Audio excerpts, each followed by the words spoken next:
Hi, I'm Adam Jennings, and this is Awaiting Approval.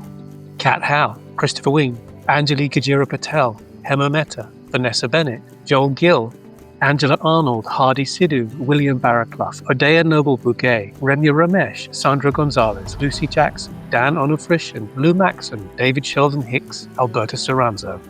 17 voices, 1 season. We could be here for a very long time, Adam. As the curtains close on season 2, I wanted to do this, a season debrief, because honestly, I'm still blown away by it. Since launching the show just 8 months ago, we've had well over 10,000 listens. We've charted in more than 15 countries, and there hasn't been a day since last August where the show hasn't charted in at least 2 countries. That's wild, and I don't think I will ever get used to that. So if you've listened, watched, shared, talked about the podcast, thank you so much, genuinely. If season 1 was the little independent movie that did really well at the box office, then season 2 had to be the bigger, bolder sequel to that, and I'm really proud to say that we knocked it out of the park. So I've pulled together a few moments from every episode of season 2, not because they're the best, not because they're my favourite, but because these moments stayed with me. There is definitely an AI bubble happening. There's a lot of stuff that are good ideas. There's a lot of stuff that's bad ideas. And, everything's getting funded, it seems, at the moment. And I think that bubble will burst at some point. It's an exciting time of opportunity if you grasp it and if you educate yourself on what you can do with it. The only barrier to you not doing the thing that you wanted to do is just yourself. It's not these excuses that you bring up. It's a question of priorities and also a question of this negative self-talk that we've all been trained. Maybe it's biology, maybe it's how we grew up, maybe it's our parents. It can be silenced or at least made quieter by you just being active and doing the thing that you wanted to do. I'll always still put the user at a top priority. Obviously, when we have to come up with the solutions where maybe a user need is something else, but it's not going to allow us to meet the business objective, then we have to creatively find a solution. And we always end up finding a solution, but we have to find a solution that is still not completely going to derail our users' need and a problem that we are trying to solve for. They should still be at the top. And then the business strategy, the business objective should be the secondary that helps us. My life has been a real journey of finding myself. And I know that even if I went back to my 20s and said, look, this, that or the other, I don't think it would have resonated. I don't think it would mean anything to me at that time because I was looking for meaning and I was looking for my own identity. I was looking for my purpose. I didn't know who I was and I didn't know how to express myself and I didn't know what I was. Companies and businesses right now, they're always looking at profitability more so than before. They're looking at that bottom line. So as a design leader, you have to be able to justify yourself and your existence, but also justify your existence of your team. There's 2 things. One's a framework. Visibility is accountability. And the other one is smiling is the only currency worth anything. Definitely take the leaps, try stuff out and see where it leads you and be open to that, as opposed to trying to predict every possible outcome and manufacture your route through. Listen to what you're feeling. If you're doing something and it doesn't feel great, listen to that. It's telling you something and it's giving you information to help you move forward. So yeah, that's what I would say, is take the leap and don't worry too much about how it's going to work out in the long run. I don't do well in comfort. I do well under extreme pressures. I'm at my most optimized when I'm in the complete destruction of things and I'm completely unbalanced. In unbalance, I find enjoyment finding balance. If you're walking on a tightrope, for example, that moment of gonna fall off and then you get that balance right, that to me is my ultimate moment of happiness. Generally look at the world in a positive state. There are of course negative situations, but turn that frown upside down, there's always a good outlook to things. There's always a way of making things work for the team, the individual, the brand, the business. So that's always generally led to better situations. We never had a redundancy. It led to a better role. That's happened numerous times, reasons to leave an organization, but it's always got better. I believe that the process of creation of, especially of digital products, there is that lovely phrase, it's about lighting one candle with each other. The creative process is about that. It's about lighting one candle with each other. And it's just so true and so beautiful. It's important to recognize on the one hand that the industry doesn't owe people anything, and it's probably in their best interest to keep it as confidential as possible. That's not an ideal world. In an ideal world, we can be open and transparent, and maybe that's part of what we look for in the next role, is a place that will give us the qualities that we need to thrive that we didn't have in the last role. It breaks my heart to not have the bandwidth to reply to everybody. There's just not enough time. I do say too, we're recruiters. We read every email that comes in, but I do try to publicly say like how it's going. As a business owner, I'm drowning in my inbox. I don't have an ETS. So it's really hard. It's heartbreaking too, reading many of these emails as well. There's also definitely a level of expectation now that isn't necessarily the reality of the actual market yet. AI tools and prototyping tools are circa 18 months of actually being useful. It means that if you're looking for lots of people that have done lots of things, shipping lots of product, using AI tools in their workflow, it's only happened in a very small select number of companies. So if you're expecting every designer that you meet now to have done it live in their products, in their workflow, in the company they're in, you're almost definitely not going to find most people who've done it. Things come up, people are human. If someone hasn't responded to you in 24 hours, or what are the expectations that they've set before? Maybe you hear from them within 24 hours. So if you don't hear from them in 3 days, then yeah, that's a little bit off. But we're humans. We've had things come up. I've seen it on both sides where someone's had something with their family or something else has happened. And so I think people need to start more with actually kind of what's happened here? Can we give some empathy? Maybe we don't rush to decisions that this person's automatically terrible, or I'm ghosting and I'm going to block this person now.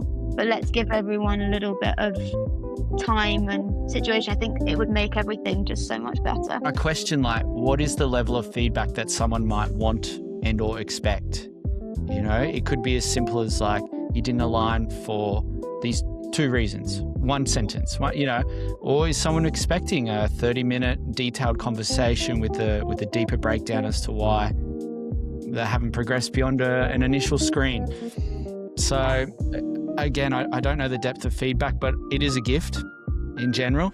I could probably speak for everyone here. We all seek it. We all want it for our designers.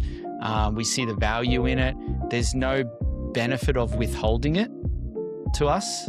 There's no benefit to the process or to anyone by withholding it. So if it's there and we can get it, all we want to do is share it. Don't take no for an answer, especially if the way that no comes from a lot of context systems of oppression and so on and so forth. Even more so, just you can design your own future. And I say this with a lot of privilege, but I also say it with that kind of manifestation of the universe, right? There's something beautiful that Vivian Castillo says, and it's the discipline of hope. We have to have hope. It's so important. So we have to take it as a discipline, not as something that comes and goes. I want people to feel inspired and to feel like they're not alone in this process, and to know that no matter where you are in the season of life, everything that you've done up until the point of being laid off or making a change, none of it is discluded. Everything has happened to get you to this point, and there are lessons and learnings in there. It's about what you do next, What is the choice that you're going to make? Are you going to say, I can't do it, and I'm going to be deflated and I'm going to wallow? Or are you going to say, okay, I'm going to make this change and I'm going to make this work for me? You're going from a business of artifacts into a business of people. Those are very different. They're similar, but like worlds apart. I teach them about relationship keeping. I think that's awesome. How to play well with others and how to, understand how you're ultimately a part of a larger thing as a creative director for your team, because all of your decisions have other different kinds of ramifications and implications once you step into a leadership role. So it's very important for me to teach them how to do the right thing well. I mean, in the sort of architecture, I guess, or design world, like the Eames have the quote about like being a good host to your guests, like anticipating the need, thinking about the experience, delivering a great. And I think if you care about it, it's not really even a decision. You choose the path to make it a great experience. But I think if creative directors especially, but also designers, if they could just listen more. Stop trying to solve the problem. Just stop for a second. Don't show them what you think should be. Can you just ask questions, please, and listen? And bring your own expertise, absolutely. Yeah, listening. Getting creative directors and art directors and designers to listen more than to answer is a big part of, to your point, that intent. Like any creative, we are always trying to add layers to things, tweaking things, seeing what didn't work, tinkering here and there, and season 2 was no different.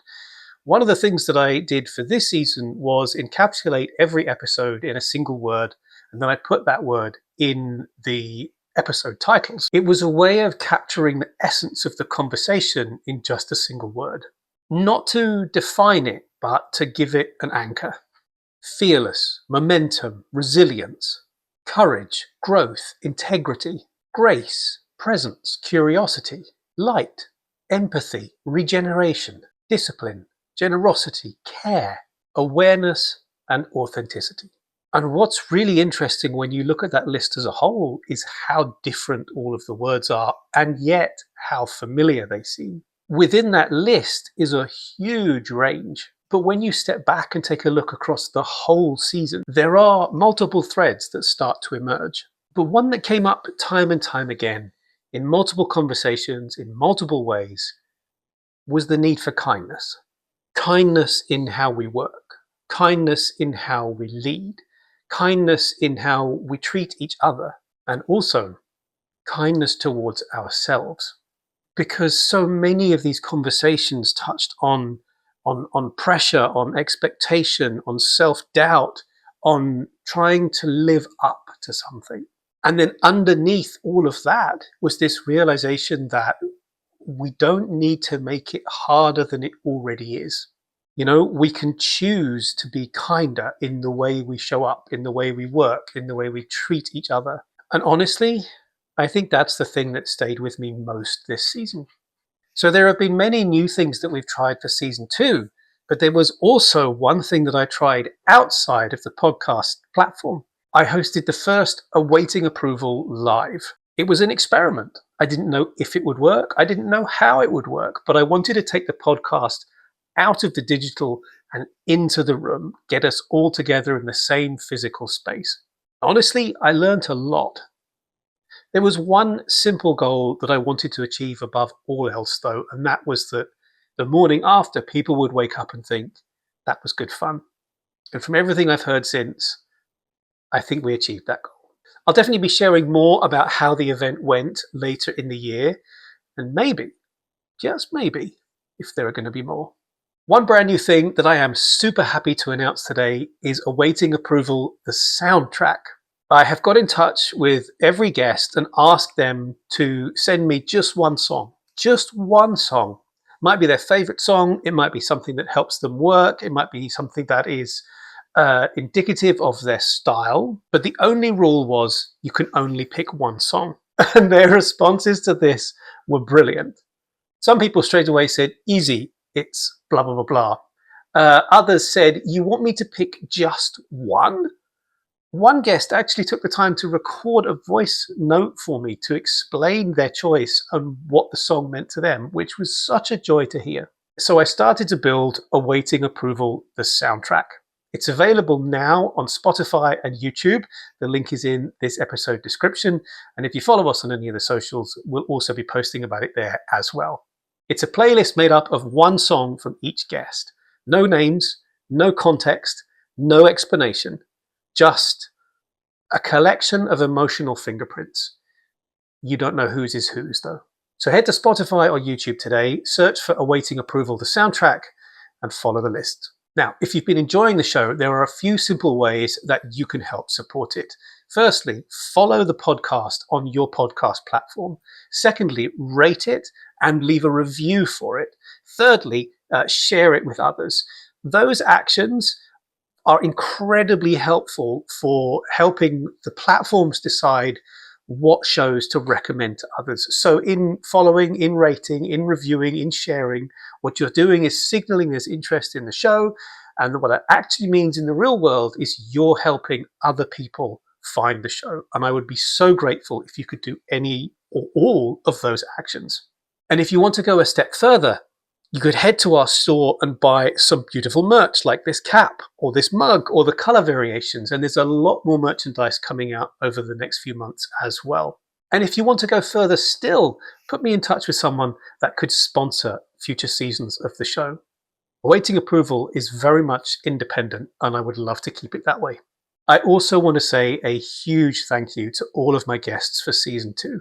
It's been a real privilege. Kat Howe, Christopher Nguyen, Anjali Gajira Patel, Hema Mehta, Vanessa Bennett, Joel Gill, Angela Arnold, Hardy Sidhu, William Barraclough, Odeya Noble-Bouguet, Remya Ramesh, Sandra Gonzalez, Lucy Jackson, Dan Onofrishin, Lou Maxon, David Sheldon Hicks, Alberta Soranzo, Laura Baker, Erica Fortgang, Sam Gale, Meg Rye, and Jared Treadley.